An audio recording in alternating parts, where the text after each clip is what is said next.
The biggest mistake I think people make in their communication is we start from the wrong place. You communicate hundreds of times every day, but are you doing it well? We start by saying, here's what I want to say versus what does the audience or person I'm speaking to need to hear. And that's a fundamental mind shift.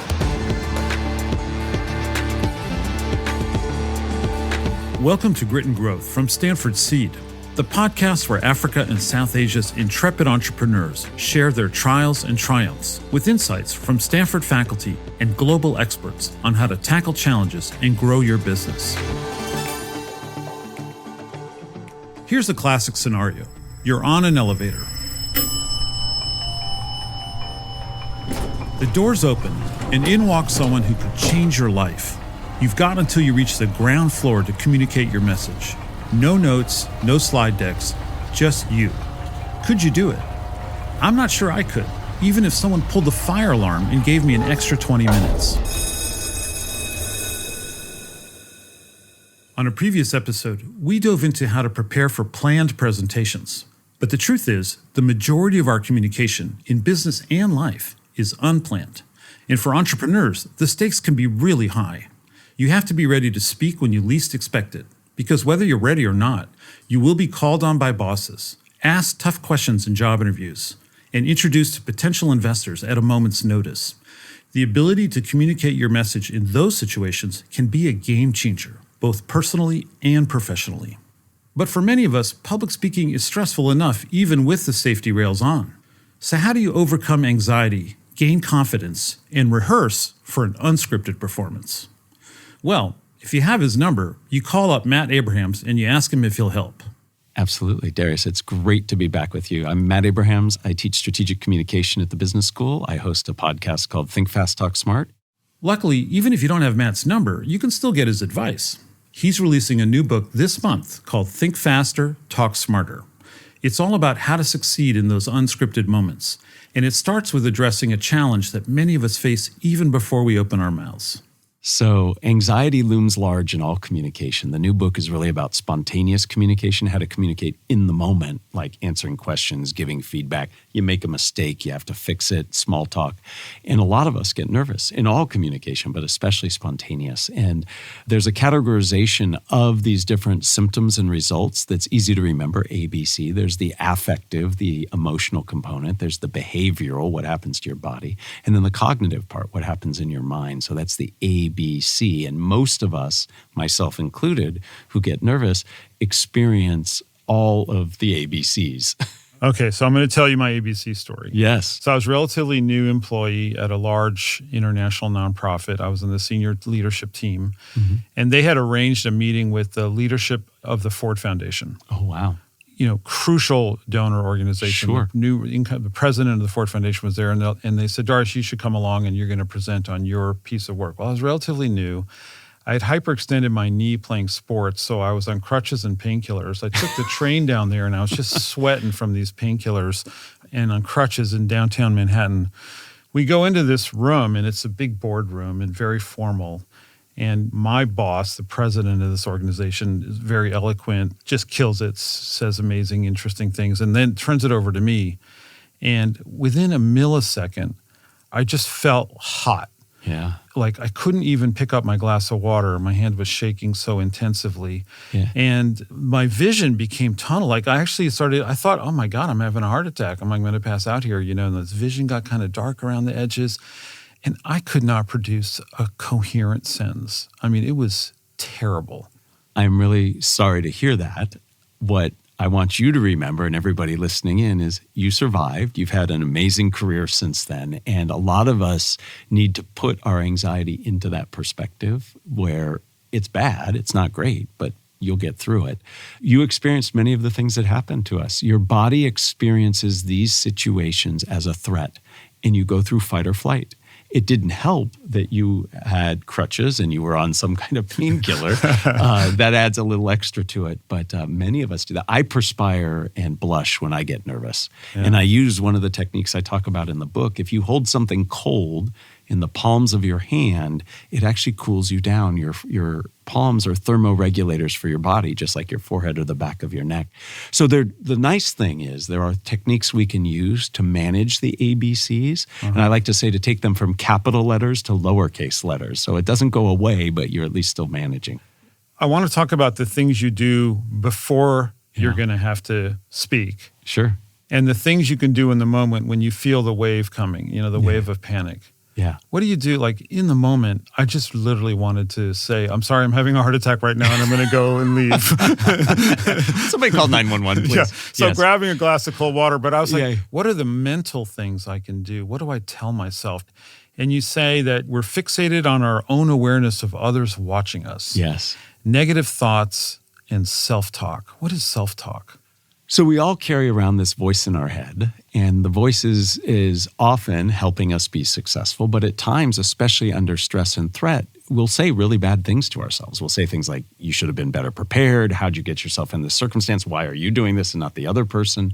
And we can actually transform that into something more positive. Athletes do this all the time. Mantra, positive affirmation, whatever you want to call it. But by setting up a positive cascade in your mind, it can help you. So, for example, a golfer, as he or she approaches a putt, might say, calm or focus. And that tunes out all of that other chatter. So when I speak, I do this. I use a positive affirmation whenever I speak. In fact, before we started today, as I was walking down to the studio we're recording in, I said this to myself. My positive affirmation is, I have value to bring. I remind myself that there are things I know that others might benefit from. Often when we're asked to speak planned or spontaneous, people want to hear from you because you've got something to say. And if you remind yourself of that, that could cancel out all that little nagging self-doubt. So there are things you can do mentally to help yourself. So you mentioned in the book, everyone can have their own unique anxiety management plan, their AMP. Yeah. So a mantra, is that part of your AMP?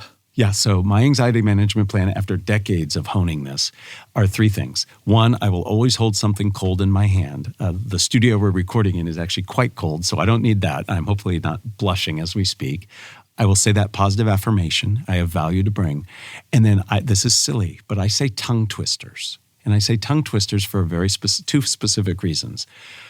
I find that my mind often races when I'm in circumstances where I need to speak and I need to get more present-oriented, slow down. I stop worrying about potential negative future outcomes. Saying a tongue twister gets me very present-focused. So saying a tongue twister, holding something cold, and reminding myself I have value to bring is what I do. But to truly address anxiety, Matt says you have to change your mindset, and I mean really change it. On my first day of my MBA classes, I tell my students that I want them to strive for mediocrity. And you can imagine, Stanford MBAs have never been told to strive for mediocrity. It's always, achieve greatness. The rationale behind that is when you actually put a lot of pressure on yourselves to do it right, we actually just have less bandwidth. It's a complete cognitive bandwidth issue. Your brain is like a computer. It's not a great analogy, but it works for this. If you have lots of apps running and windows open, your CPU is running less well. Each app is running less well. And the same is true if I'm constantly evaluating and judging everything I'm saying, it means I have less cognitive bandwidth to focus on what I'm saying. I've been doing this a long, long time. There is no right way to communicate. There are better ways and worse ways, but there is no one right way. And when we put that pressure on ourselves to do it right, we actually reduce the likelihood that we'll do it well at all. So I tell this to my MBA students, and by the end of the class, that very first class, I say, the rest of the saying is, strive for mediocrity so you can achieve greatness. If you turn down that volume of the judging and the evaluating and the wanting to do it perfectly, you actually free up resources to do it really well. So this is part of the previous point about self-talk. Am I doing this perfectly? Is this as well as I could possibly do it? Which is all just brain space being wasted. It is. And now, you're not focusing on your audience. That's right. You're disconnected. So I had the fortune for the book to interview the journalist Joan London, and she was sharing her experiences with anxiety and how this was a big issue for her doing it right. And she said, after reading your book, Matt, I came up with the perfect phrase to help me with this issue. And she said, it's about connection, not perfection. I love that. Your goal in communication is to connect and to respond. And if I'm in my head trying to do it right, I am absolutely not connecting, and it's going to be harder to respond. But why stop at mediocrity? Matt says you can be boring too. You wrote in the book that improvisational performers tell themselves to dare to be dull. Yes. Don't strive to be a cathedral. Focus on being as useful a brick as you can be. It's really this notion that we feel pressure in meetings, in pitches, to just be magnificent, to be the best version of ourselves in that moment. And the reality is it's hard to do that all the time. And so it's important to realize that sometimes the most important things that get done are just laying a brick. You know, a beautiful cathedral is nothing more than a lot of bricks.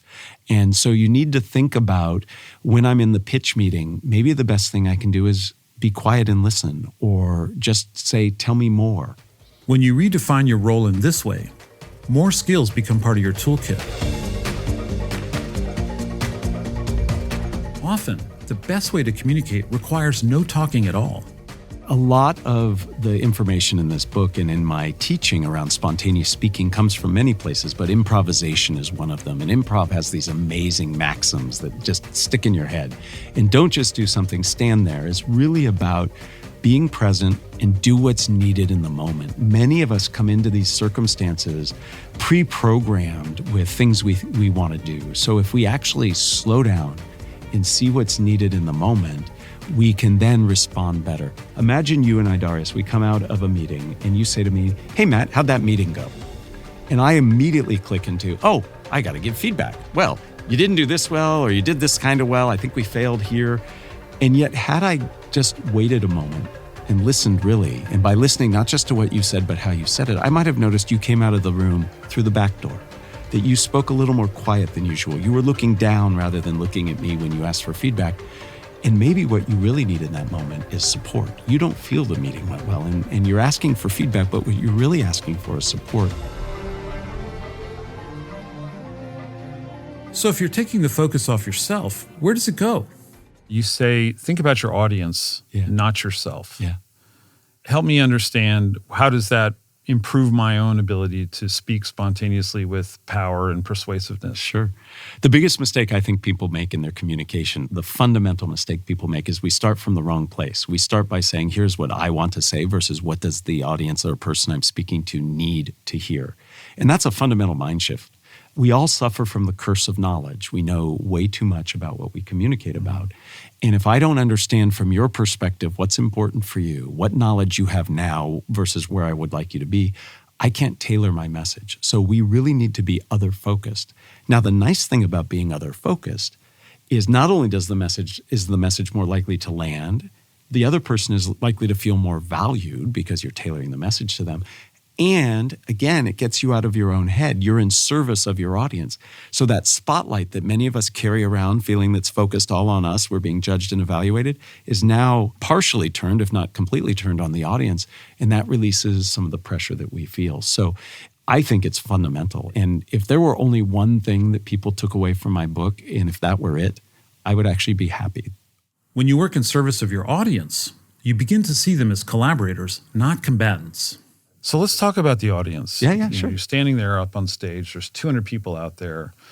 And I tend to wonder, do they want me to succeed, or are they secretly hoping, that I'll trip over my foot and fall flat on my face? You have this great quote from the Google executive, Kathy Bonanno, and she says, most audience members harbor a simple desire in posing questions to speakers, to have a good moment with the speaker, a heightened sense of connection and immediacy. Yeah. And I was thinking about that because when I get a question from the audience, my immediate reaction is defensiveness. What are they? It's a gotcha. They're trying to throw out a gotcha question. Yeah. So my simple question back to you is, when you're in the audience, do you sit there wanting the person to fail? Probably not. Most of us don't. There are a few people who like to watch people suffer, but that's not the norm. We get defensive when we feel under threat. And that makes sense. And that's why a big part of this Mind Your Mindset chapter is really about reframing these circumstances as opportunities. If you think about it, if I see our communication as a threat, I'm going to get defensive. It's going to affect my body posture. I'm going to be uptight. I'm going to make myself small. My answers or responses are going to be very short. My tone is going to be curt and off-putting. Yet if I were to reframe it as an opportunity, when you ask me a question, it's an opportunity for me to connect, to learn where your head is at, to expand and collaborate. And that changes my whole demeanor. I open up my posture. My tone is more collaborative and open. My answers are longer. Now, the other thing I do, if I know I'm going to speak to a large audience, but we're doing stuff beforehand, like maybe there's a formal dinner and then I have to speak. I try to talk to as many people as possible because it humanizes the crowd, right? Because when you're up on stage, you can barely, first of all, I can't focus on anybody. I'm too stressed, right? So, but if I have now spoken to 8 or 9 of the people who are out there, they're kind of my peeps now, you know? I'm like, well, I know that person and I know that person. We shared a laugh. That's great. Yeah, I would only amend what you said by saying instead of talk to the other people, listen to the other people. Give them just enough. And you'll realize, the one thing you'll realize is these people are here to learn something, to have a good, positive experience. They're not here to judge and evaluate. And when you reframe your relationship with the audience, you start to see all the ways that they can help you. I like arriving early to events. So if I'm coming to a meeting and I know I'm later on the agenda, I like just to see what people are talking about, what's going on. That can help me. I've been known to start meetings and even presentations or spontaneous small talk where I just put a topic out there to get other people discussing it. And I'm learning a lot by what they're saying, what they're not saying, to help me focus.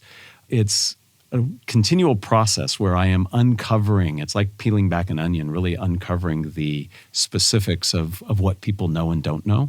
The goal is to engage in a conversation. Many people just want to get through their material instead of thinking about how do I actually adjust and adapt it as needed in the moment. And for me, as somebody who talks a lot, you know, I go around doing all this, for me, that's really more exciting because I can get through my material pretty easily. It's really having the conversation and seeing how it affects others and where does it take us. That's exciting. So that's a sort of reframing going back to your anxiety management plan, you know, the mantra is, I have something of value to offer. Right. But maybe the part 2 of that is my audience has something of value to give. That's right. Absolutely. I could learn from my audience if I give them the space. Focusing on the audience can also help you focus your content. You describe relevance. Yeah. Why should the audience care? Yeah, so we have known for a long time in sociology and psychology that relevance, salience are really important. If you can make something relevant to people, it's been shown that they process it so much more thoroughly and invest a lot of effort. If it's not important, we peripherally process it. So really thinking about what's important to the person. This is where emotion can come in. If I can get you emotionally engaged, if I can show what I'm saying is consistent with things you've done in the past, that makes it more relevant for you. So relevance is really key. A lot of us, when we pitch goods and services or our companies, we assume that people will see the relevance. And that's true in our communication. We assume that if I set up everything that you'll connect all the dots, and that's not always true. So we really have to point out the relevance for people. I think that makes me want to jump to chapter 6. Great. The F word of spontaneous speaking, which is not what most of my audience will think I mean. Yeah, shame on them. What is the F word of spontaneous speaking? It is focus. So many of us, when we speak in the moment, are discovering what we want to say as we're saying it, and we tend to take people on a journey of our discovery. Because you in your own mind, you're putting the narrative together. My mother has this quote. It's my favorite quote, and she didn't create it. I haven't been able to figure out who did. It's, tell me the time, don't build me the clock. And many of us are clock builders, because that's the way we think, or it's because we feel everybody has to understand how we got to where we got. Right? And that's not true. Sometimes people just want to know the time. Turning your focus outward goes beyond pitches and presentations. It can help you with one of the most fraught types of communication. Another application is giving feedback. Yeah. And I think a lot of our listeners are, they run companies, they're business leaders, they're executives, and they're constantly in a position of either wanting to give feedback and not knowing how, or giving feedback and maybe regretting how they gave it, or they think they gave great feedback, but it didn't land. Yes. It's one of the hardest things I think we do as leaders. Absolutely. So give me some tips, tricks, tools, applications, shortcuts, whatever you want to call it.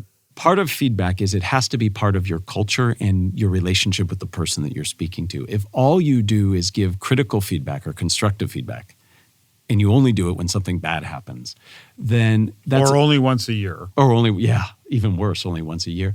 Then you're setting yourself up to make this a much harder task. When you give feedback, be very clear on what it is you're looking for. Many of us are just so frustrated, upset at whatever's happening or not happening. that we're not very clear for ourselves or for the person that we're asking for the feedback from what it is we want. So you have to define it. The now what? Yeah. What is the now what? And is it measurable? Will you both know when you see it? Mm-hmm. I have a very dear friend who was given feedback to be less assertive. What does that mean? What does that look like? But if you say, I need you to speak last in a meeting, we can measure that. We understand that. Mm-hmm. So you have to figure out what it is you want. How can you measure it? And then the last thing I'll say before giving feedback is that you should think about what might lead the person to do the thing that you're seeing or not do the thing that you're seeing. When my two boys were much younger, I was in my office and I hear this loud crash. I come running out. There my older son is, standing up on the counter, having reached over his head for a plate that had clearly slipped and fallen and shattered. So being a good parent, I notice there's no blood. What do I do immediately after that? I start yelling. What are you doing up there? That's dangerous. You shouldn't be doing it. Through his tears, he says he was trying to get the plate down for his younger brother because they knew I was in the office doing important work and they didn't want to interrupt me. How did I feel? Like a total jerk, right? Did he need feedback? Did he need constructive feedback? Absolutely. I would have given it very differently had I understood the circumstances that led to the behavior. So those are the things that we have to do before we give the feedback. These tools won't just improve your professional communication. They'll help you in your everyday life, with colleagues, with friends, even with family members. You know, that support, not feedback thing, it's something, when I read that part of your book, it really got me thinking about how I interact with my teenagers. Yeah. You know, and my wife. Yeah. You know, they'll come to me sometimes, how was your day? And they'll give me an honest answer like, oh man, you know, I had this conflict with my colleague. And I immediately go into problem-solving mode. And my daughter has said, Dad, you are so task-oriented. It's impossible to have a conversation with you. Because she didn't want me to give her an action item and a to-do list and, you know, report out tomorrow and how it went. You know, she wanted me to say, you're going to be okay. Yeah. Yeah. Or that really does suck. Or that really does suck. Right? Yeah. No, I get the same thing, especially from my wife and my close friends. I think there's something about how some of us are wired to be problem solvers. And I've learned to ask. So I will now ask my wife and my close friends, I'll say, I'm here to support you and I'm fine doing that, but I can also help you problem solve. And sometimes I'll say, yeah, I want problem solving. And sometimes I'll say, thanks for just listening. It's hard for me. And then, you know, I might send them an email with all the to-do lists afterwards. But in the moment, I'm trying to really listen. My kids are, I wake up every Sunday and make a to-do list, and I'm not allowed to have fun till I get through it. My kids think I'm a total freak. And you and I are very similar. I'm just hoping this rubs off on you a little bit someday, you know.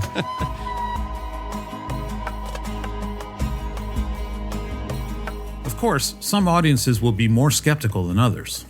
The oppositional audience, remember, audience is not really the right word, because in spontaneous speaking, it could be just one other person. It could be maybe somebody you're hoping will co-invest with you or fund your enterprise or partner with you to expand to a new country. And they're challenging you, right?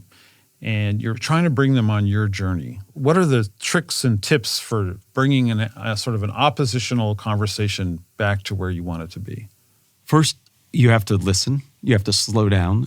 There's this framework I use that I borrowed from one of our colleagues. His name's Collins Dobbs. It's pace, space, grace. You have to slow down. We move so fast. And when I feel like somebody's opposed, I get into this fight or flight frenzy. And by slowing down, that can help. Give yourself some mental space to actually think about, why might the person be pushing in this way? What might the person's concerns be? And then give yourself some grace to really listen to your intuition, but also to what you're thinking in those moments. If somebody's highly oppositional or challenging to me, first I want to validate that I'm understanding it. So I like to use paraphrasing. I'm not agreeing. By paraphrasing, I'm not agreeing. I'm just, am I hearing you right? So what I hear you say is... Or I might say, cost is something that's really important, and I hear you saying that, right? And just that validation, one, makes the other person feel listened to, which always feels good. And then number two, if I'm off, the person can correct me. So I want to make sure we're focused on the right issue. So paraphrasing, sometimes I will ask more follow-up questions to, again, try to make sure I'm understanding. From there, I immediately try to understand, if I can in the moment, what might be motivating this circumstance.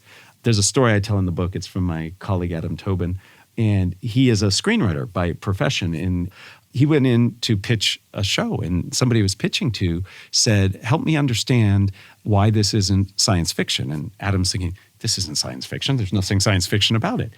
And he said, tell me more. Why are you asking about science fiction? And the guy said, well, my boss, who you're about to go pitch to, has been burned by 2 or 3 previous science fiction endeavors. So in that moment, that opposition was actually a gift because Adam learned something there that he wouldn't have known otherwise. When somebody is opposing your point of view, if you just take time to understand what might be motivating it, there might be something there that's really important. Right. So now you have a solution to their other problem that that's you right. didn't even know about. Or it wasn't really a problem. It was some other issue. But you have to slow down. You have to think about those things. And I like to say challenging questions and issues are really gifts. They're gifts that can really help you if you put yourself in that mindset. To speak spontaneously in these difficult situations, you have to do something that might seem counterintuitive: prepare. So I've had a lot of board meetings in my life, and one of the things I've learned about board meetings is to try to think of every possible challenging question you might be asked. Yeah, absolutely. And to actually sit down with your team and say, okay, we think this all makes total sense, but what if we're asked, X, Y, and Z? And it doesn't mean scripting your answer. It just means being ready. Yeah, there are lots of ironic statements in this book, like strive for mediocrity, but the other is prepare to be spontaneous. What you just described is preparation. It makes sense. I love the role of a devil's advocate in meetings and groups. And what you're describing is, okay, we know our stuff. Let's pretend we don't. What are the things that we'll get?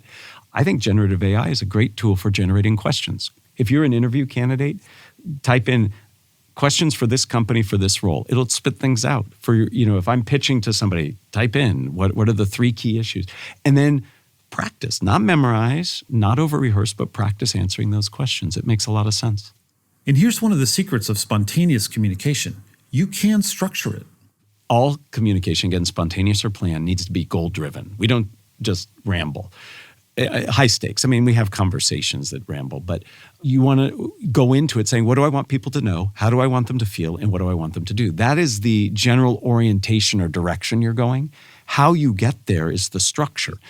So if you look at the book, the methodology, the 6 steps, it really breaks into 2. One is mindset. And we've spent a lot of time talking about that. That's everything from managing anxiety to how you approach it to listening. And then the second part is messaging. And that's what you're asking about now. Messaging is about structure. Our brains are wired for structured information. We do very poorly with lists and bullet points. Bullets kill, don't kill your audience with bullet points. Rather, we should structure. And by structure, I mean a logical connection of ideas, beginning, a middle, and an end. So when I go into pitch, people think, well, I've got a deck. Of course it's structured. There's a difference between an ordering of slides and a logical connection of that information. So I believe a fundamental tool to speaking, period, but also critical in spontaneous speaking, is how you structure that information. And there are many structures. And the second half of the book itemizes some of those structures. So you're talking about, it's storytelling. It is storytelling, and all good stories have a structure. The structures are not rigid, they're flexible. But it's like a roadmap. It's going to get me from A to B, but I can go, a longer way or a more direct way, but the structure helps me get from one place to the next. And so this is about finding the right structure for the right situation. So if I'm asked on the spot to introduce a colleague, there's a structure I could use that helps, because in that moment, I have to solve 2 fundamental problems. What do I say and how do I say it? A structure tells you how to say it. So a very common structure, one that many of your listeners are probably familiar with, is problem, solution, benefit. There's an issue or challenge or threat. We have a solution, a service, a product, an offering that addresses it, and here are the benefits of doing it. Now you have lots of flexibility in that structure. Maybe it's not really a problem, maybe it's an opportunity. Nothing's wrong, but things could be better. So problem, solution, benefit for anybody pitching, I think, is great. So there's another structure that I really like for really tight elevator pitch, executive summary pitching. It's 4-sentence starters. So the first is, what if you could? So that is the second. For example is the third. And that's not all. If you finish each of those sentences, I think you have a very tight, clear, concise structure for an idea, a product, a service. What if we could check market prices for sorghum in rural Africa using just a feature phone? That's right. So that farmers would not get ripped off by middlemen. Right. For example, this is where if you have an example of somebody using it or an analogous solution, that's what. So for example, this puts an extra 20% into the pockets of actual primary farmers.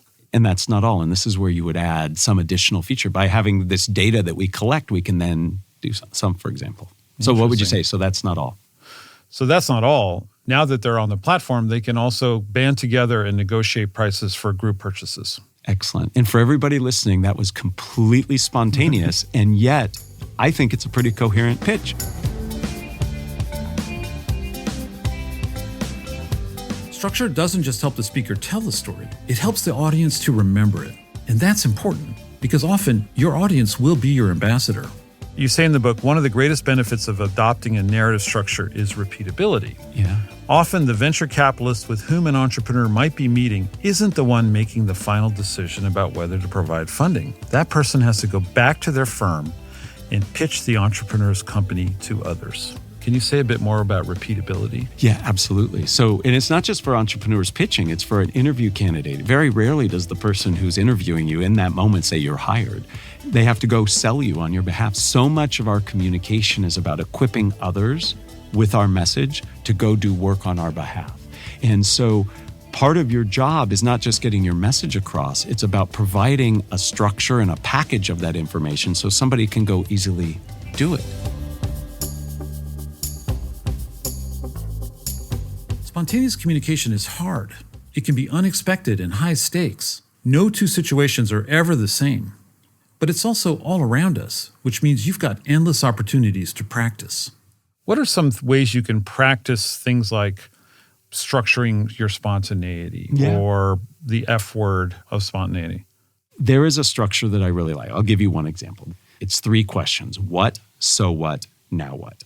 The what is the idea, your product, your process. The so what is why is it important? It's to relevance. And then the now what is what comes next. And you can do a lot with this. You can write emails this way. This now what is the subject line, the what and the so what are in the body of the email. You can give feedback. The what is my feedback. The so what is why is it important. The now what is what I'd like you to do differently. How do you get good at that?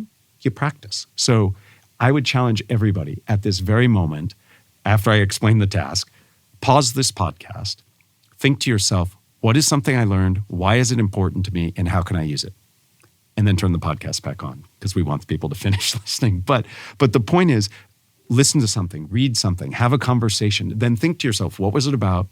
Why was it important? How can I use it? That drilling is just like an athlete will do drills to prepare them. So that's one way. In terms of focus, the thing I like to do is I will read something or listen to a podcast episode. I'll do the what, so what, now what for it.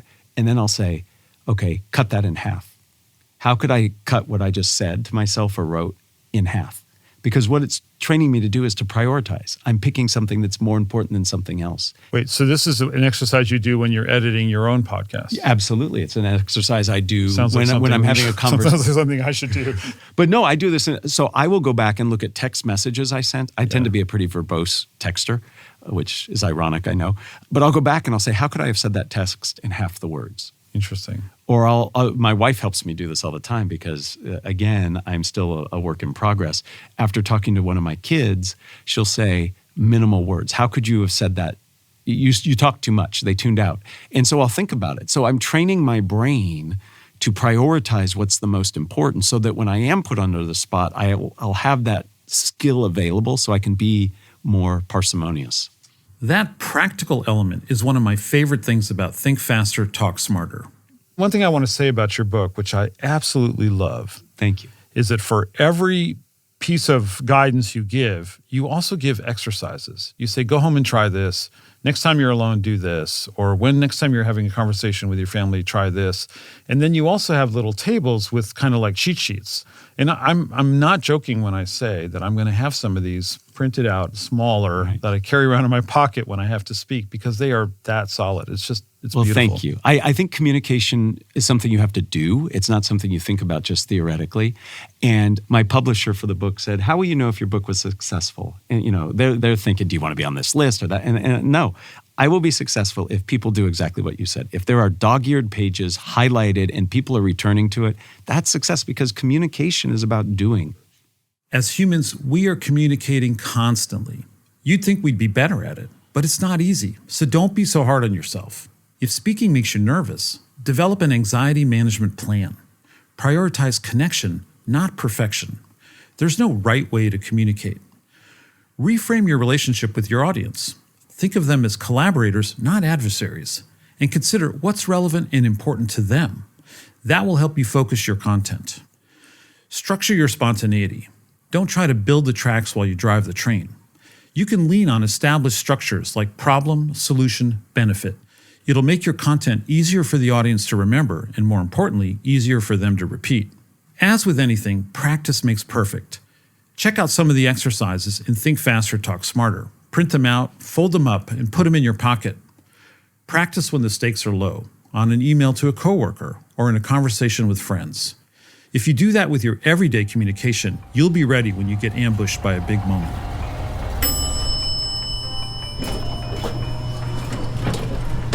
Because as Matt says, communication is a skill, one that you can improve. A lot of people feel that based on their temperament, based on their experience, that getting better at spontaneous speaking or any communication isn't for them. There are some people who have the gift of gab. There's some people who just don't seem to be as nervous and they can do it. And the reality is everybody can get better at it. For some people, they're a little farther along in the journey, but they too need to hone their skills. So I absolutely think people can develop this. And that's an important thing to feel, that you have a sense of agency, that when somebody calls on you and says, what do you think? Or when you're asked to give a toast in the moment, or you make a mistake and you have to fix it, you can actually get better at doing those things. It takes time and it takes work, but you can. There is hope. Yeah, more than hope. It's exciting because when you do that, all of a sudden good things happen for you. I'd like to thank Matt Abrahams for coming on the show.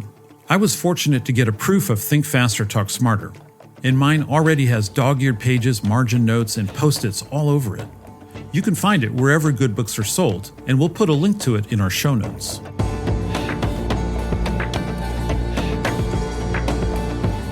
This has been Grit and Growth from the Stanford Graduate School of Business. I'm your host, Darius Teeter. If you like this episode, follow us and leave a review on your favorite podcast app. Erica Amawake-Ajay and Vianne Virgin researched and developed content for this episode. Kendra Gladich is our production coordinator, and our executive producer is Tiffany Steves, with writing and production from Andrew Gannum and sound design and mixing by Alex Bennett at Lower Street Media. Thanks for joining us. We'll be back soon with another episode.